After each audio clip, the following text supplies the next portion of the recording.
నమస్కారం. తెలుగు నవలా శ్రోతలకు లక్ష్మీ కథల ప్రపంచానికి స్వాగతం. అరికెపూడి కోడూరి కౌసల్యాదేవి గారు రచించిన పసుపు తాడు అనే నవలను వింటున్నాం కదండి. ఈరోజు వీడియోలో మనం పార్ట్ 6 వినేద్దామండి. రావాల్సిన సమయం బాగా దాటిపోయిందే. ఆనందయ్య, వాసంతి పదే పదే అనుకుంటున్నారు. ఇంటికి ఎక్కడైనా ఇంకా అలంకరణ లోపం ఉన్నదేమోనని వాసంతి అదే పెనగా పైకి కిందకి తిరుగుతూ గదులన్నీ పరీక్షిస్తుంది. ఇక్కడ పూలదండలు బాగా కట్టాలి, అక్కడ కార్పెట్లు పరవండి, రాత్రి పార్టీకి పై మేడ మీద కుర్చీలు బల్లలు ఏర్పాటు చేయండి. అబ్బా, అమర్ లేక చేయి విరగొట్టినట్టే ఉంది. ఇంకా హోటల్స్ కు ఆర్డర్లు ఇవ్వాలి, అందరినీ ఆహ్వానించాలి.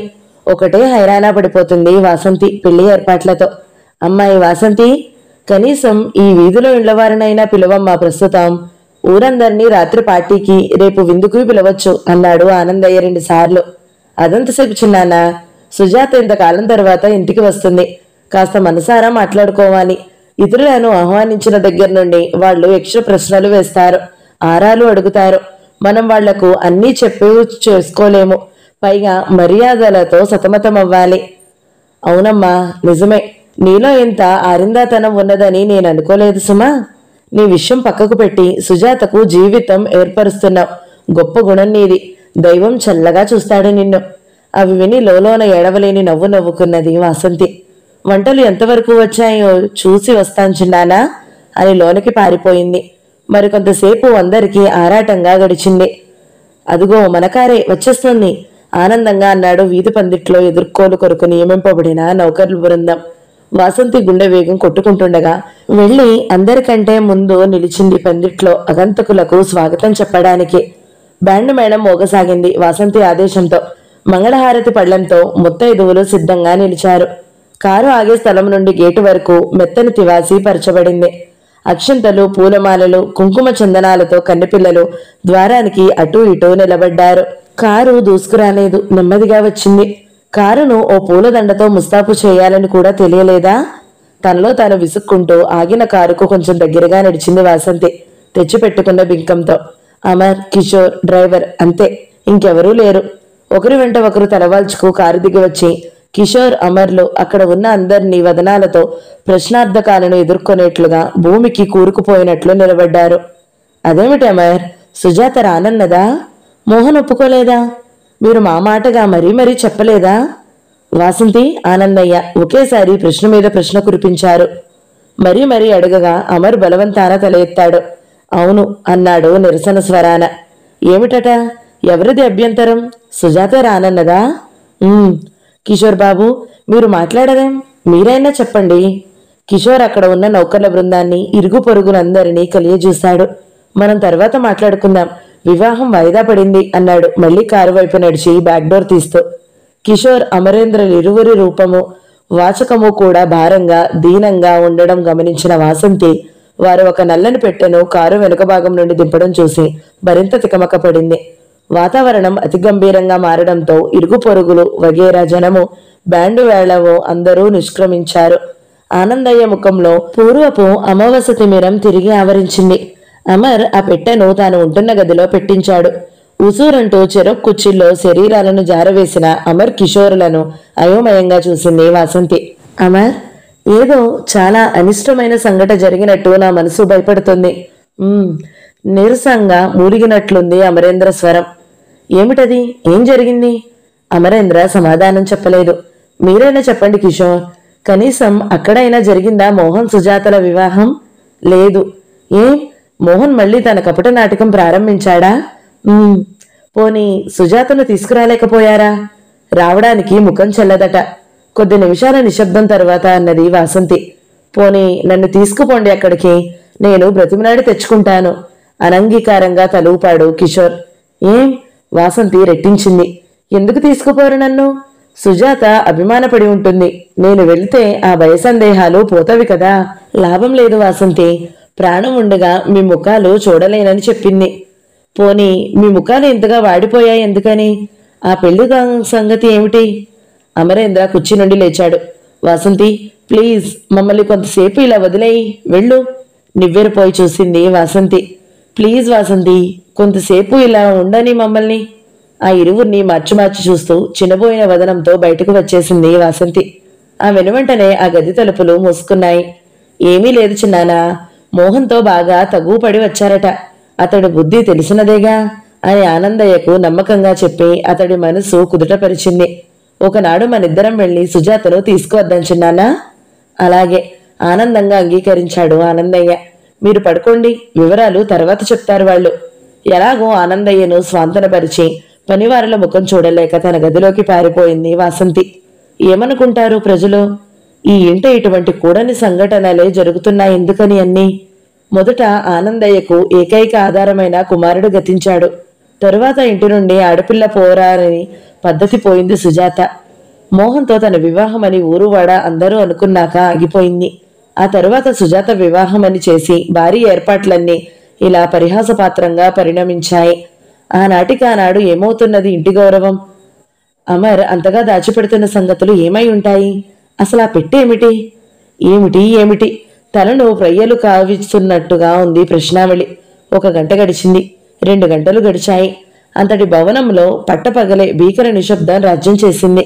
మరో గంట అనంతరం ఆ భయంకర గాంభీర్యాన్ని ఛేదించుతూ టెలిఫోన్ మోగింది. అమరేంద్రతో ఎవరో అర్జెంటుగా మాట్లాడగోరుతున్నారు. తప్పనిసరిగా అమర్ తలుపులు తెరుచుకుని బయటికి వచ్చాడు. ఫోన్లో మాట్లాడిన అనంతరం అతడు కిషోర్ కలిసి త్వరగా ఎక్కడికో వెళ్ళిపోయారు.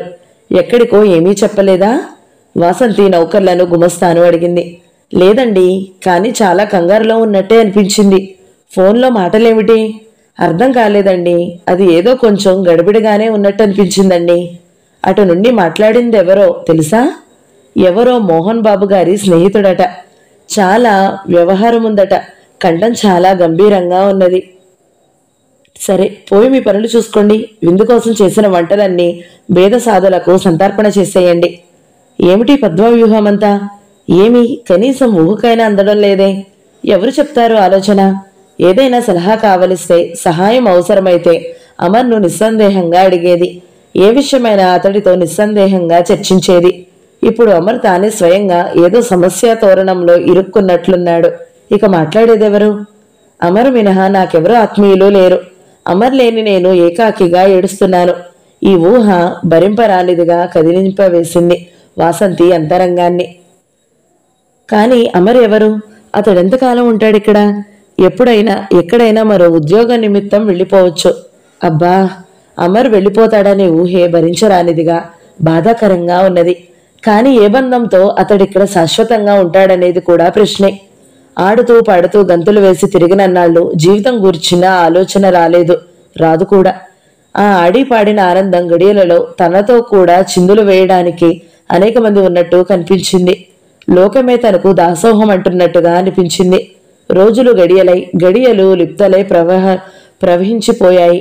కాలం సమయమే తెలియక లిప్తులై యుగాలై కదులుతున్న ఈ కష్టకాలంలో మాత్రం కనిపిస్తున్న వ్యక్తి అమరే. ఆడి పాడిన వారు కన్నీడు తుడవకపోగా కనీసం కన్నెత్తి కూడా చూడడం లేదు. ఏమీ కావు పొమ్మని విసిరి కొట్టించుకున్నవారే తామే అన్నీ అయ్యి ఆదుకుంటున్నారు. ఎంత మహత్తరానుబంధం! అమర్ లేనిదే తానేమై ఉండను? కలిగిన కష్టమేమిటో, కర్తవ్యం ఏమిటో ఏమీ తనకు చెప్పి కలవరపెట్టి కంగారు చేయడం లేదు. భారమంతా ఒంటరిగా మోస్తున్నారు. ఏమిటో ఆ భారం, ఏమిటో ఆ సమస్య ఎలా తెలుస్తుంది? బయట కోలాహల ఆలోచనలు అంతరాయం కలిగించింది. బీద సాదా జనం సంతర్పణ భోజనం తృప్తిగా అరిగించి అన్నదాతకు జయధ్వానాలు పలుకుతున్నారు. కిందకి వెళుతూ నౌకర్లపై విసుగులు చూపించింది. ఎరా, కాస్త లైట్లు వేసుకోవాలని కూడా తెలియదా? అది నేనే చెప్పాలా? చిత్తం. ఏమిటి నీ మొహం? వీలైతే ఈ రోజుకు లైట్లు వేయవద్దన్నారండి అమర్బాబు వెళ్తూ వెళ్తూ. వాసంతి కనుబొమ్మలు ముడిపడ్డాయి. ఏమిటిదా అంతా? అమ్మాయి వాసంతి, ఏమైనా తెలిసిందా? ఆనందయ్య నిమిషానికి 10 సార్లు అడుగుతున్నాడు. వెళ్లి 2 నిమిషాలు మాట్లాడి అతడికి నిద్రమాత్ర ఇచ్చి వచ్చి మేడ మీద తన గదిలో కూర్చున్నది వాసంతి. చుట్టూ గాఢాంధకారం, మనసులో అంతకన్నా కటికి చీకటి. లైట్లు వెలిగించరాదనే ఆంక్ష కూడా ఏమిటి? ఒంటరిగా కూర్చొనలేక లేచి కిందకు వచ్చి అమరేంద్ర గది వైపు నడిచింది. గుళ్ళం తీయబోతే చేతికి తాళం కప్ప తగిలింది. అతడి గదికి ఎప్పుడైనా తాళం వేసుకోడే. కాని ఆ గదిలో దీపం వెలుగుతున్నట్టుగా సన్నని వెలుగు సందులో నుండి కనిపిస్తుంది. అనుమానం, కుతూహలం ఎక్కువయ్యాయి. ఎన్ని తాళాలతో తీసినా తాళం కప్ప రాలేదు. కిటికీల తలుపులన్నీ తోసి చూసింది. అవి వేసే ఉన్నాయి. ఆత్రం అధికంగా అటూ తిరిగి తోట వైపుగానున్న వెనుక గుమ్మం వద్దకు వెళ్ళింది. అది లోపల గడియ ఉన్నది. కిటికీ తలుపులన్నీ తోసి చూసింది. పొరపాటున తీసి ఉన్న ఒక కిటికీ తలుపు వెనక్కిపోయింది. గదిలో దృశ్యం చూసి కొంతసేపు కయ్యబారినట్లే అలా చూస్తూ నిలిచిపోయింది వాసంతి. ఆ నల్లని పెట్టెపై గులాబీ పుష్పాలు పరిచి ఉన్నాయి. పెద్ద ప్రమిదతో దీపం వెలుగుతుంది పెట్టెకు ఎదురుగా. ఆమె గుండె అతివేగంగా కొట్టుకోసాగింది. ఎన్నో అనుమానాలు, భయాలు ఆమె మనసులో పరుగులిడసాగాయి. ఏమిటిదంతా? అమరేంద్ర ఏమైనా అనుకోని, మరేమైనా జరగని, ఇదేమిటో నేను చూసి తీరతాను అనుకుంది ఆమె. తోటలో చెట్ల పనికి ఉపయోగించే సాధనాల అనేకం షెడ్డులో ఉంటాయి. అక్కడ నుండి ఒక నిచ్చెన తెచ్చి జాగ్రత్తగా కిటికీ దగ్గర వేసి పైకి ఎక్కి కిటికీలో నుంచి లోపలికి దూకింది. దడదడలాడే గుండెతో పెట్టిని సమీపించింది. అందులో గుండెలు గుబీమన్నట్లుగా చుట్టూ తిరిగి చూసింది. పెట్టెను తాకేందుకు ధైర్యమంతా కూడా తీసుకోవాల్సి వచ్చింది. అంతా పకడ్బందీగా సీలు వేసి ఉన్నది. తేలికగా తెరవగలిగినది కాదు. అమరేంద్ర పూజలు చేస్తుండగా ఎప్పుడూ చూచి ఉండలేదు. కనీసం భగవంతుని గురించి మాట్లాడుతుండగా కూడా విని జ్ఞాపకమేమీ లేదు. మరి కొత్తగా ఈ రోజు ఈ భక్తి ఏమిటి? మరలా మంచం మీద టేబుల్ కేసి కిటికీ పైకెక్కి అటు నిచ్చెన మీదుగా దిగి షెడ్లో తనకు అవసరమైనవన్న కొన్ని పరికరాలన్నీ తెచ్చి తిరిగి గదిలో ప్రవేశించింది. శబ్దం బయటికి వినిపించకుండా ఆ కిటికీని కూడా మూసివేసింది. ఎన్నడూ అటువంటి పనులు చేయకపోగా కనీసం చూసి కూడా ఉండలేదు. ఎంత అవస్థ అయినా కాని పెట్టె తెరిచి చూడడానికే నిశ్చయించుకున్నది. చేతులు నొప్పులు, క్రమంగా పోటు కూడా రాసాగాయి. చెమటలు కారిపోసాగాయి. నీరసం వచ్చింది. ఉసూరంటూ నేలపై కూలబడింది. తానా గదిలోకి వచ్చి 2 గంటలు పైగా అయ్యింది. శక్తి కూడా తీసుకుని పట్టుదలగా లేచింది. ఓ వంక ప్రాణం శోష వచ్చినట్లవుతున్నది. మరికొన్ని గంటలు గడిచాయి. అర్ధరాత్రి సమయమైంది. వాసంతి తన ప్రయత్నంతో కృతకృత్యురాలైంది. చేతులలో, శరీరంలో వణుకు దడ ప్రారంభమైంది. అయినా ధైర్యం కూడగట్టుకుని నీరసదేహం నిలబడలేనని మొరాయించుతున్న లెక్క చేయక పెట్టె మూతను శక్తిమంతా ప్రయోగించి పైకి తీసింది. ఆమెకు తెలియకనే కివ్వుమన్న కేక వెలువడిపోయింది. 2 చేతులతో ముఖం కప్పుకుని రోదించుతూ నిలువున కుప్పకూలిపోయింది.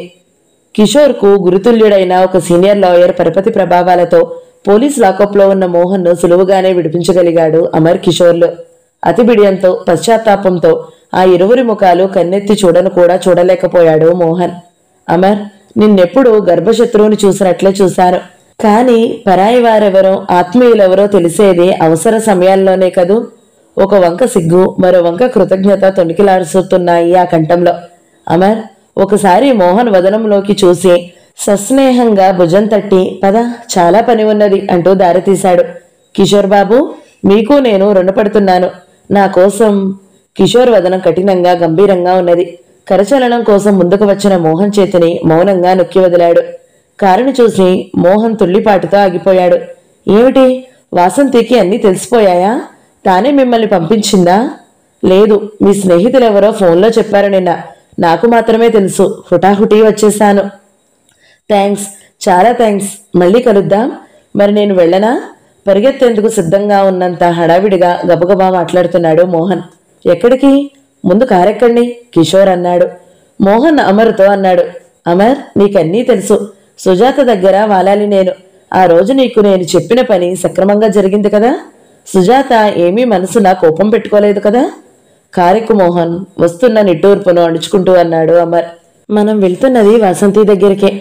ఆనంద విస్మయాలు నిండిన మోహన్ ముఖం అప్పటికప్పుడు కోటి ప్రబల తేజంతో ప్రకాశించింది. సుజాతను అయితే ఇంటికి తీసుకొచ్చేసావా? వచ్చేసిందా? Thanks Amar, very many thanks. పట్టరాని ఆనందంతో భాష రూపంలో ప్రకటించలేని ఆనందాన్ని ఆలింగనంతో వ్యక్తం చేశాడు మోహన్. ఇంట్లో ఎవరూ నాపై కోపంగా లేరా అమర్? నేనిక్కడికి నిరాటంకంగా రావచ్చునా? కాయరు బయలుదేరాక అడిగాడు మోహన్. బాగా అలసిపోయినట్లు వెనుకకు వాలి కళ్ళు మూసుకున్న అమరేంద్ర నిద్రపోతున్నాడో మెలకుగా ఉన్నాడో తెలియదు. డ్రైవర్ సీటులో ఉన్న కిషోర్ అసలు ఈ మాటలు విన్నాడో లేదో తెలియదు. కారు నిశ్శబ్దంగా సాగిపోతుంది. ఎవరూ చాలాసేపు ఏమీ మాట్లాడలేదు. అమరేంద్ర కూర్చున్న స్థితిలో మార్పు లేదు. మోహన్కు పరిస్థితి ఇరకాటంగా ఉన్నది. హఠాత్తుగా అమర్ అన్నాడు కిషోర్ను ఉద్దేశించి. కిషోర్, మరీ స్పీడ్గా నడుపుతున్నావు. నిదానం, కనులు మూసుకునే చెప్పాడు. మోహన్ గ్రహించాడు అమర్ నిద్రపోవడం లేదని. అమర్, నాపై మీకు చాలా అసహ్యంగా ఉన్నదా? నాతో మాట్లాడడం ఇష్టం లేదా? అమర్ స్థితిలో మార్పు లేదు. అతడి నుండి సమాధానమూ లేదు. నన్ను నమ్మాలి అమర్ బాబు, నేను పూర్వపు మోహన్ను కాను. ఆ రోజు నిన్ను సుజాత వద్దకు వెళ్ళమని చెప్పాక నాకు కర్తవ్యం బోధపడలేదు. డబ్బు ఎలా సంపాదించాలో తెలియలేదు. ఏ పరిచితుడైనా ఇవ్వకపోడా అడిగి చూడాలనుకుని ఇంటికి వెళ్లి దుస్తులు మార్చుకుంటుంటే వాసంతి నా గదిలోకి వచ్చింది. హేళనగా ప్రశ్నల వర్షం కురిపించింది. చెప్పడం ఆపి ఒక్కసారి ఊపిరి పీల్చుకున్నాడు మోహన్. అమరేంద్ర కన్నులు విప్పి ఇటు తిరిగాడు. ఇద్దరూ పోట్లాడుకున్నారా? ఆత్రంగా అడిగాడు. లేదు, మొదట కొంత వాగ్వివాదం జరిగింది. ఆ ఆవేశంలో నేను వాసంతికి నిజాలన్నీ చెప్పేశాను. ఏమన్నది? ఏడ్చింది. నన్ను వదులుకోలేను అన్నది. నా కోసం ఏమైనా చేస్తానన్నది. తన స్వభావానికి పూర్తిగా వ్యతిరేకంగా అతి సాధారణ యువతిలా ప్రవర్తించింది. అన్ని తెగతెంపులు అయ్యి నేను వెళ్ళిపోతుంటే కూడా ఏమీ అనలేదు. నిజం. తిడుతుంది, శపిస్తుంది అనుకున్నాను. కానీ ఒక్క పరుష పదం కూడా పలకలేదు. స్నేహంగానే వీడ్కోలిచ్చింది. అవసరమైన డబ్బు తీసుకువెళ్ళమని సరళంగానే చెప్పింది. కానీ తీసుకోవడానికి నా మనసు అంగీకరించలేదు. సిగ్గుపడింది. నేనే స్వయంగా సంపాదించుకోవాలని నిశ్చయించుకున్నాను. ఆనాటితో వాసంతిపై నాకు గౌరవం పెరిగింది. ఆమె నుండి ఇంకా ఇంకా సహాయం పొంది అదముడను కాదలుచుకోలేదు. నాకు కాబోయే భార్య గురించి ఎంతైనా అడిగింది, కానీ నాకు పేరు చెప్పే సాహసం లేకపోయింది. నీవు వెళ్ళిన తర్వాత నేను చెప్పేశానులే. సుజాత గురించి, నీ గురించి అంతా తెలుసు వాసంతికి, కిషోర్ కరుకుగా అన్నాడు. ఓ, కణతలు రుద్దుకున్నాడు మోహన్. వాసంతి గుండెపై చాలా సమ్మెటపోట్లు తగిలాయి. తనలో తాను గొనుక్కున్నాడు అమర్. ఆ తరువాత ఊరి మీద పడ్డాను. డబ్బు దొరకలేదు. ఆఖరిగా నా రిస్ట్ వాచ్ తాకట్టు పెట్టి 200 తీసుకుని క్లబ్లో అడుగు పెట్టాను. 3000 సంపాదించాను. తృప్తితో బయటకు వస్తుండగా అసూయతో గొడవ చేశారు డబ్బు పోగొట్టుకున్న వాళ్ళు. పోలీసులు వచ్చి తీసుకుపోయారు. విని ఊరుకున్నాడు అమర్. నేను రాని కారణం ఏమని చెప్పావు సుజాతకు? ఏమన్నది? అమర్ను పరీక్షగా చూస్తూ అడిగాడు. అమర్ గాఢంగా నిట్టూర్చాడు. నా మాటలు సుజాత వినలేదు అన్నాడు నెమ్మదిగా. అవును, ఎందుకు వింటుంది? పాపం, ఇది ఎన్నోసారి ఆమె విషయంలో అనుకున్నది కాకపోవడం. ఇక ఎప్పుడూ ఇలా జరగకూడదు. బాగా ఏడుస్తున్నదా? గుండెను ఎగదన్నుతున్న నిట్టూర్పును అడుచుకుంటూ అన్నాడు అమర్. ఇక ఎప్పుడూ ఏడవదుగా? అవును, ఇక ఎప్పుడూ ఏడిపించను. అమాయకురాలు. ఏడవడమే గాని దెబ్బలాడే గట్టితనమే లేదు. ఆపుచే కిషోర్, కారాపు, కంగారుగా అన్నాడు మోహన్. ఇంకా దుకాణాలు తీసే ఉన్నాయి. ఈ బంగారు కొట్టు దగ్గర పని ఉన్నది. కారు ఆగింది. అమర్ విసుగ్గా చూశాడు. త్వరగా వెళ్ళిపోదాం మోహన్. స్నేహితులుంటే తర్వాత చూసుకుందాం. స్నేహితులు కాదు, మంగళసూత్రం కొనాలి.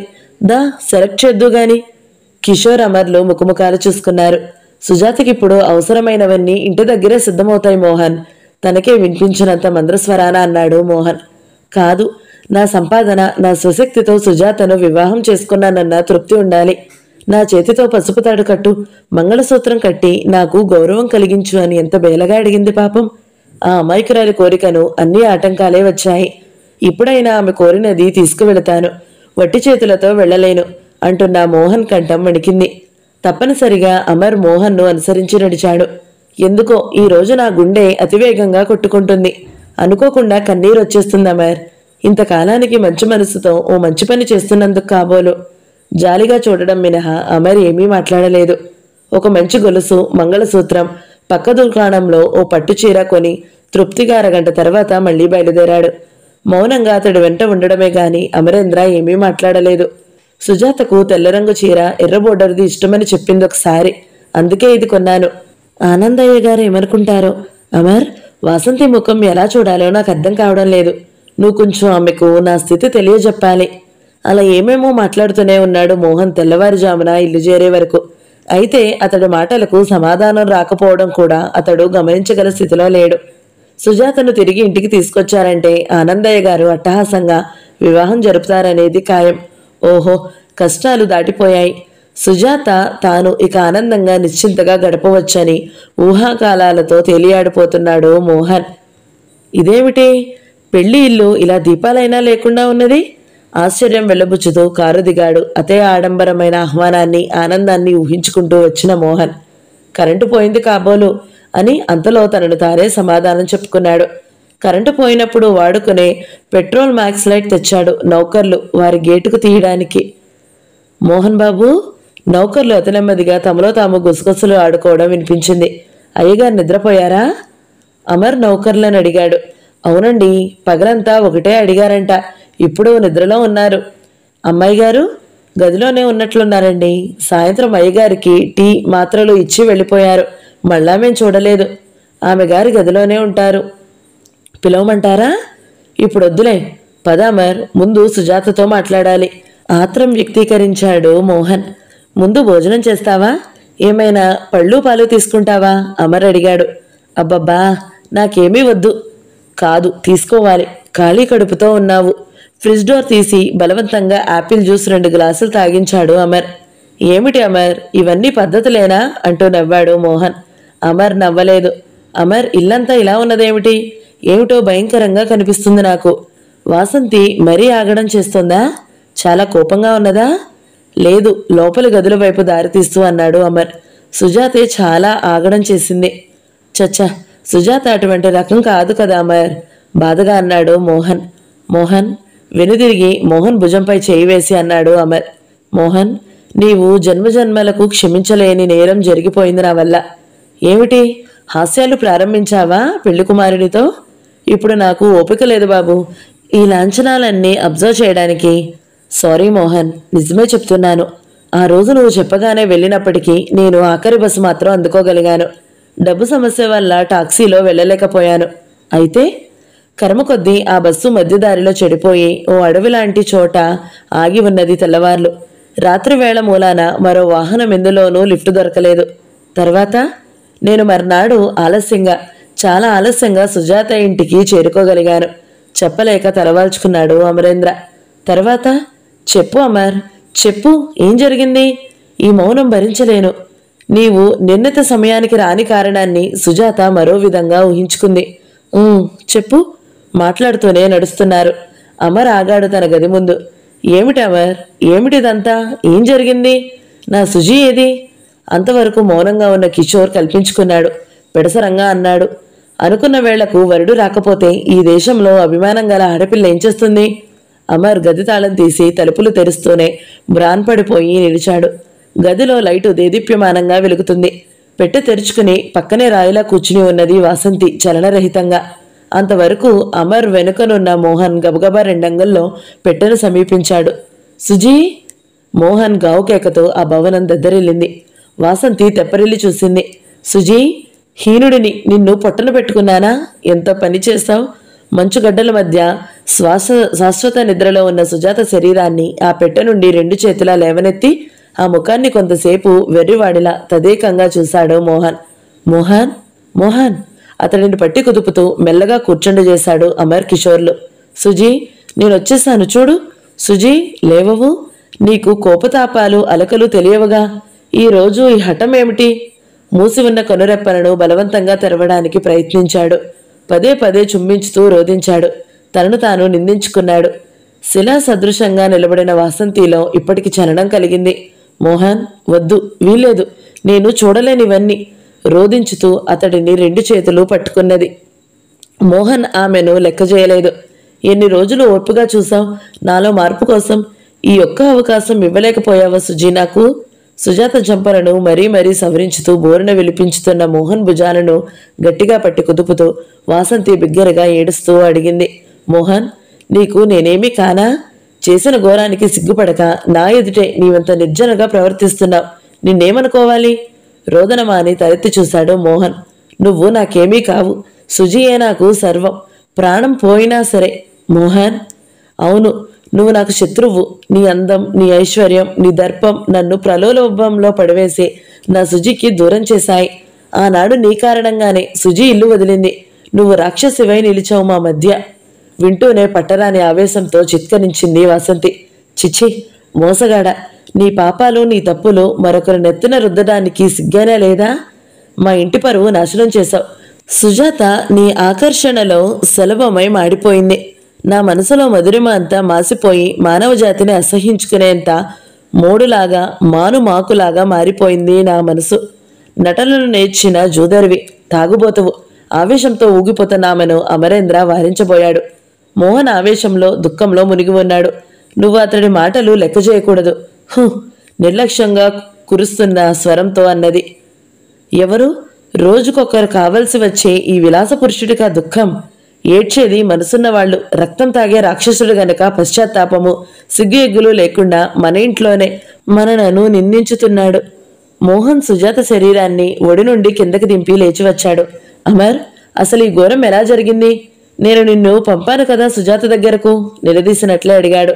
అవును, అయితే కర్మవశాత్తు ఆ బస్సు పాడై నేను రాత్రంతా మధ్యలోనే చిక్కుబడిపోయాను. నేను మర్నాటి మధ్యాహ్నం చేరగలిగాను సుజాత దగ్గరికి. చెప్పు అమర్, త్వరగా చెప్పు, ఆయాసంతో రొప్పుతున్నాడు మోహన్. ఇరుగు పొరుగు ముత్తైదువులు 3-4 చేరవిలిచి కూర్చున్నదట వివాహానికి సంసిద్ధంగా. ఆ ముత్తైదువులే సుజాతను ముస్తాబు చేశారట.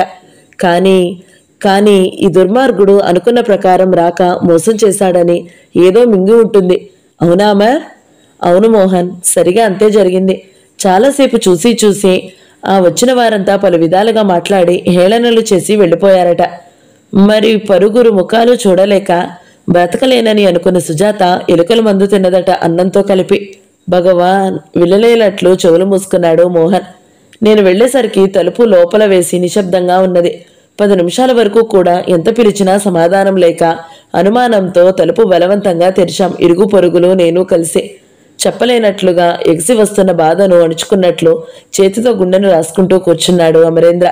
తర్వాత చెప్పు అమర్, అమర్ను కుదిపివేస్తూ అడిగాడు మోహన్. ఏం చెప్పను? అప్పటికే ఎగశ్వాస వచ్చేసింది.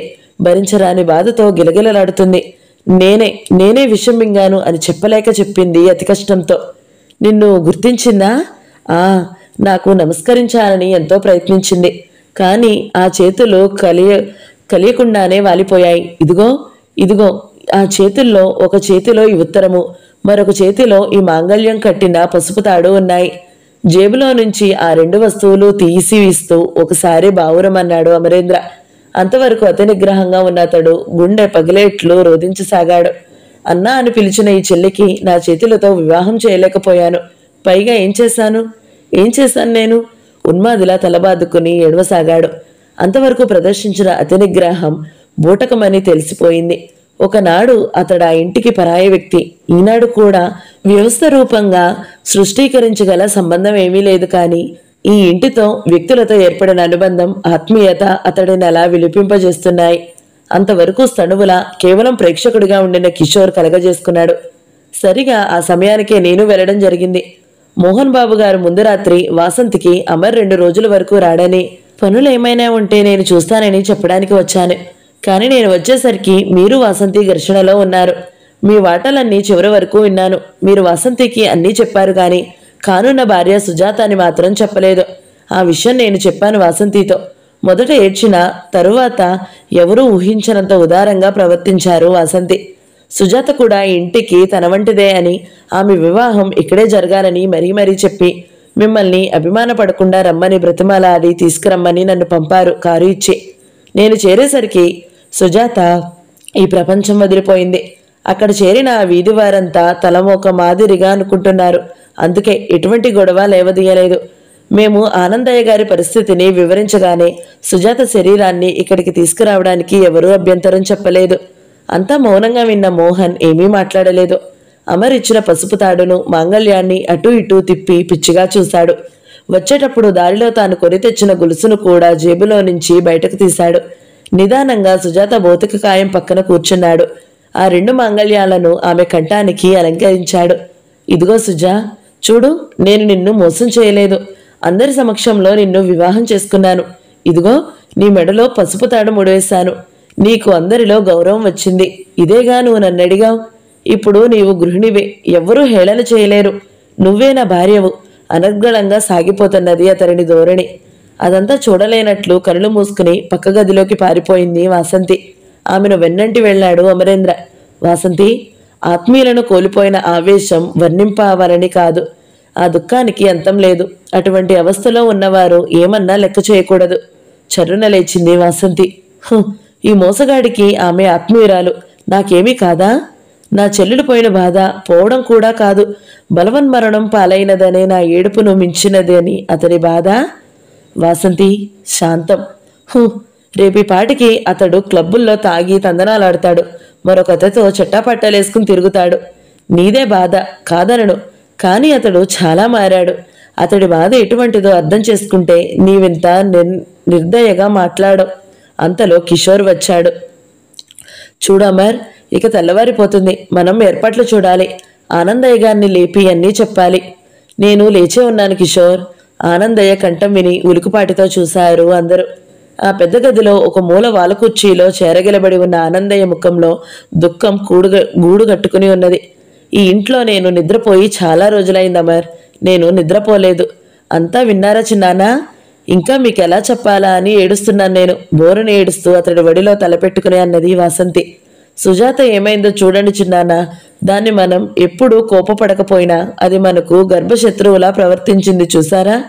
తల పంకిచ్చుతూ కన్నీళ్లు వత్తుకున్నాడు ఆనందయ్య. ఏం చేస్తాం తల్లి, భగవంతుడే మనకు గర్భశత్రువుల్లా ప్రవర్తించి దెబ్బ మీద దెబ్బతీస్తున్నాడు. కిషోర్ కలగజేసుకున్నాడు. ఇక ఆ దుఃఖాలు జన్మంతా ఉండేవే ఆనందయ్య గారు. ప్రస్తుతం ఏర్పాట్లు చేయండి కిషోర్. అన్నిటికీ నాకు మీరే. నేనేం చేయగలను? దహనము కరణము అని మోహన్ శోకాలు ఇంకా హృదయ విదారకంగా వినిపిస్తూనే ఉన్నాయి.